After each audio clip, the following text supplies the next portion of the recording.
sovereignty is always a challenge, and we're ready to stand up together and to make sure that we're doing the right thing for our people. That's basically where we're at on everything, so. Terrific. Thank you very much. And, now we've got some time for questions from the audience, and I see lots of hands out there. And I think, Wizzy, you're in charge of this part of the panel, so please help me out. Absolutely, thank you. I'd like to say some other things. We're, again, reminding everyone that we would like to keep your comments brief as possible so we can get to as many tribal leaders as possible. Let's go over here to Chairman from White Mountain Apache. Thank you. I was hoping that would be brought up earlier. I talked to a lot of colleagues from here, and there's two things that concerns me. Number one is the Castro situation, and also the ICWA. Right now, as the leader of the White Mountain Apache tribe, I feel that our sovereign immunity is being at a continuance of being slowly taken apart.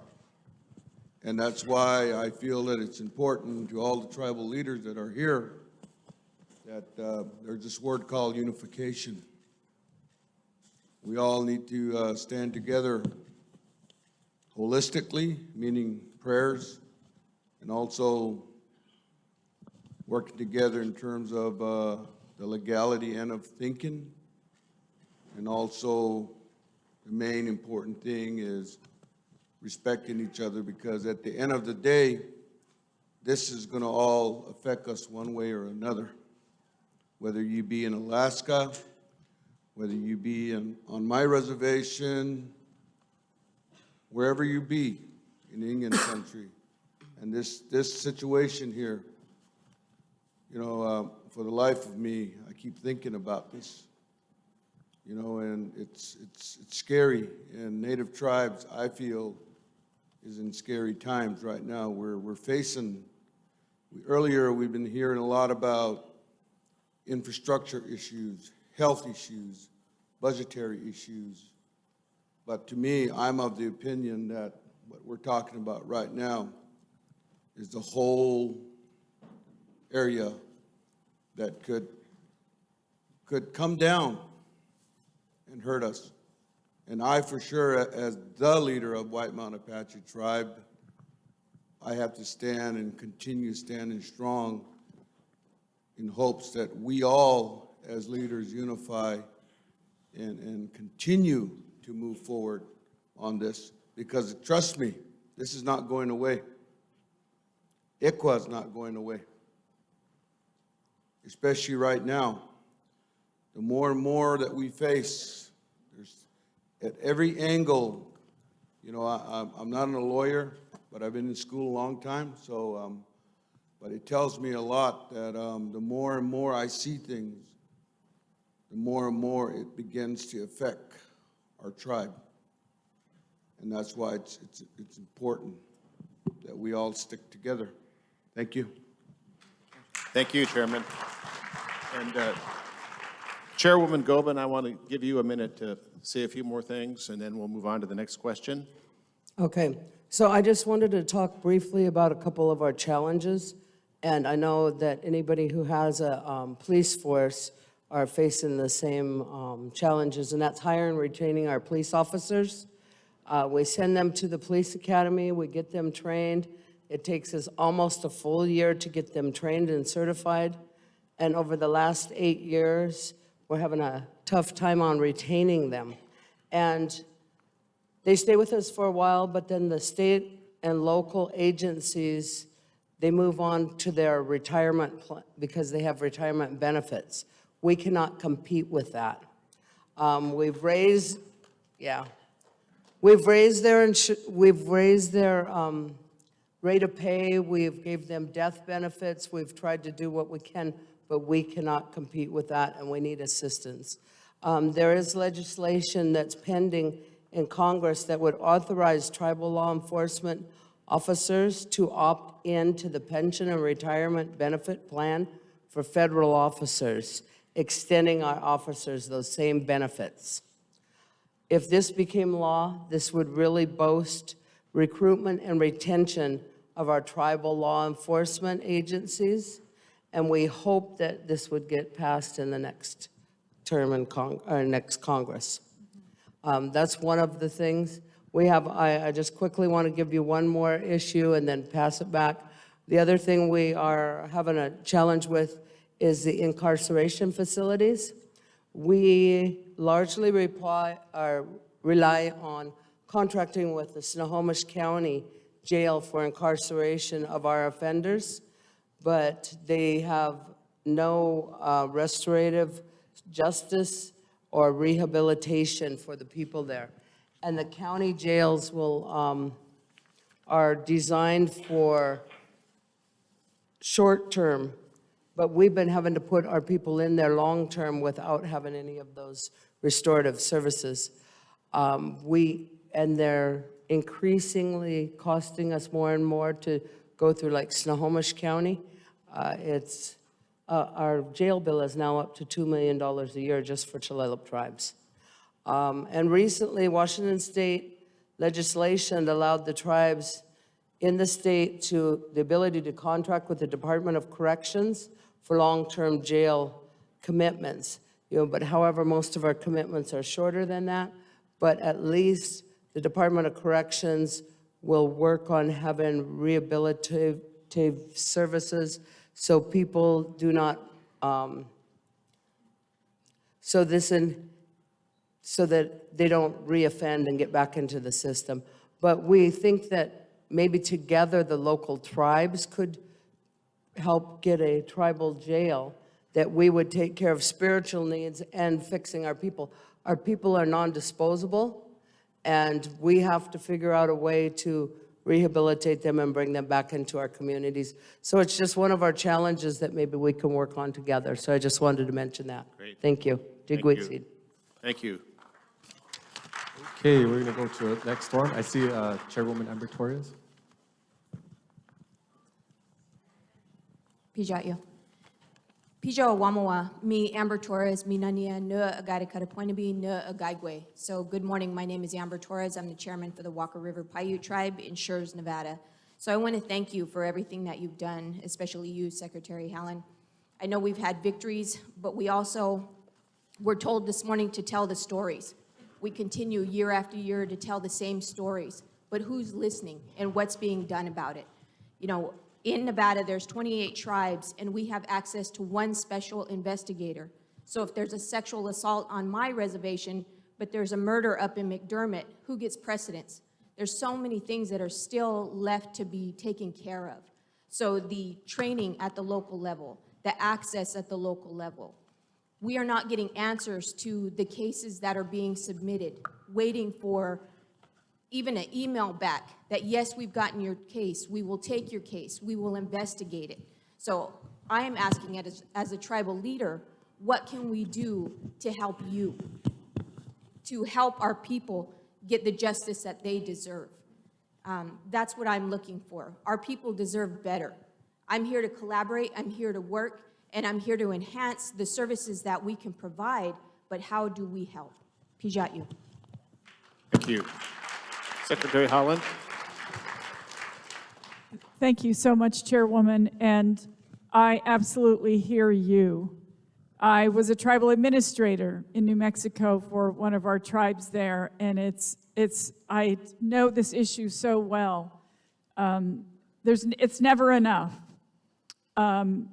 I feel like there's a lot of things that we're doing right now that will help. One of the things is connecting all of us, right? We've talked a lot in this summit about making sure that folks have broadband internet service. When I was in New Mexico, I was thinking, gosh, I could stand out here if I were being assaulted and pick up my phone to call someone, and I wouldn't even get a signal, right? So those are all things that we know. It's like everything's connected, and we understand that. I've had a lot of roundtables with folks across the department, career staff. In one of our education roundtables, the moderator asked, if you could wave a magic wand, what would you wish for? And it was something as simple as I would build a track for my kids to run around and practice on. Right? Some of these asks are they're fundamental things that every human being should be allotted. I can say that we're working on all these things. I can say, please keep sending your emails. Please keep asking the questions because we need to know that. I want to be as helpful as I can, and I know Weezy is here, Brian's here, Raina's here, Heidi's here. We all of the staff in my office heard your question just now, and what I can say is that we will absolutely do our best, but we understand, and I'm sorry that things aren't working faster.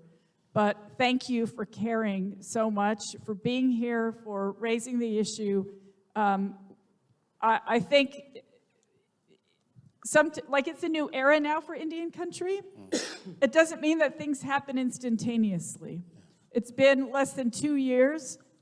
We want to do our best, and I hope that you understand that we are working toward that. Thank you, Secretary. All right, I think we've got time for one more question. Yes, and I see Chief Hill in the back there.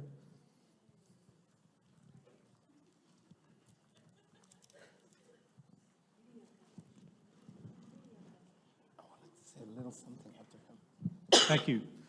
As you had mentioned, the Supreme Court's ruling, July 9 changed history for Muskogee Creek Nation on the McGirt ruling. It changed history for all the tribes in Oklahoma. It changed history for all indigenous tribes in the United States. There is a resolution that passed at NCAI about a month ago, 043. I encourage you to look at it. It's legislative that we feel would work. May not work for all tribes, but I believe it'll work for majority. As you all stated, we want this to empowering tribal nations to prosecute. We want to sentence bad guys. Public safety is number one. And you had stated jail agreements. Ours almost triple. It's about $4 million a year we have to pay. Our cross debt, we have officers stopping our citizens that are putting on their ticket white. Instead of putting tribal tags, they'll put Oklahoma tag. So who's falsifying their ticket?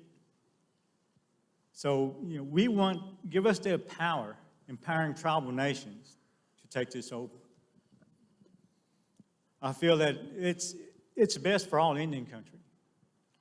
Again, it changed history for all indigenous tribes here in Oklahoma, not in Oklahoma, but in the United States. So we ask that, look at that resolution 043 from NCAI. Highly encourage you to get your support. Mado. Thank you. And Chairman? I just wanted to say, in Indian country, we're always fighting. We're always behind in everything. We understand our police are the same thing. We can't compete with the wages out there. And it doesn't matter if it's a doctor, a nurse, or a staff member of our hospitals. As soon as they get that package out there in the city of Tucson or Phoenix area, there is no way we can retain. So we need help. We need help in all these areas. We're far behind in a lot of things. But, there's always hope. And the hope is sitting up here trying to work on these things. We don't have an answer for everything. But other than, like I told you, we have our own attorneys like Fred. We also have agencies like Tricia Tingle that sometimes has alternative funding for a lot of things under Tuahi. And Tuahi needs to be looked at real good for full funding because that could be all those little things that slip through the cracks to get you there and get the families. And that's what it means, family. Let's help the families. Let's do that. I have not given up. This is my 6th term on tribal council. And before that, I was in a neighborhood tribal council. And before that, I was, one of these kids that picked cotton and grew up earning, my first job was water boy for 75 cents the whole day. the whole day in the cotton fields in 115 degrees in Arizona. Was I any less? Are people any less? No. But we are still fighting to catch up. Let's do it together and come and bring the issues like that and solutions and work on solutions. So other than that, may the good Lord bless you. Have a great holiday. We ask our Heavenly Father for a blessing for everybody and that you get back to your families in good health, that they be good, and that we prosper and keep fighting and keep moving forward together as tribal nations. Thank you. Thank you, Chairman. All right, well, we're at the close of our time here, so we're not going to be able to take any more questions. I wanted to give Secretary Mayorkas a chance if you have any observations you want to make. I know it's not on the script, but I'm sure you have some observation to make about what we've heard here today, and then we'll close it out. I think it just emphasizes what the Secretary, what the Chairperson, what everyone here has said. We have a lot of work to do. We're committed to doing it and to doing it with you and for you, not to you. Thank you. Great, thanks. And Attorney General Gupta? I just want to echo everything that the chairman and chairwoman have been saying and Secretary Mayorkas just now. We know that we have a lot of work to do. I always say that personnel is policy, and I hope you see on stage people who are deeply committed to working, learning, working to improve things where we have failures. And my only ask is to stay hopeful. The only thing that has ever made progress in this country, moving us forward, has been that people of courage, all of you leaders who are instructing us about how and what we should do better, what we should aspire to do, have been pushing for that change.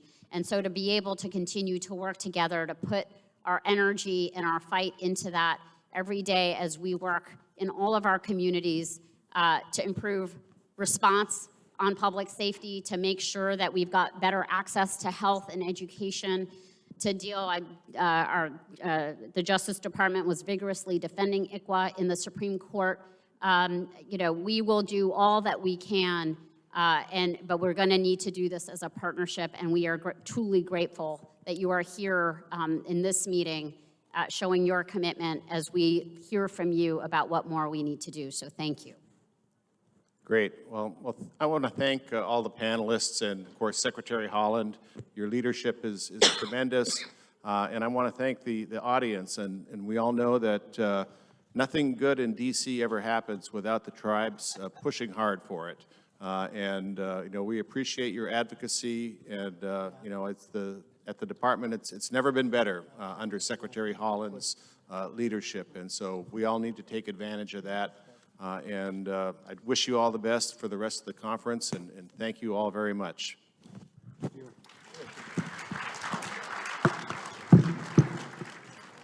At this time, we will proceed to lunch for tribal leaders provided in the Bison Bistro.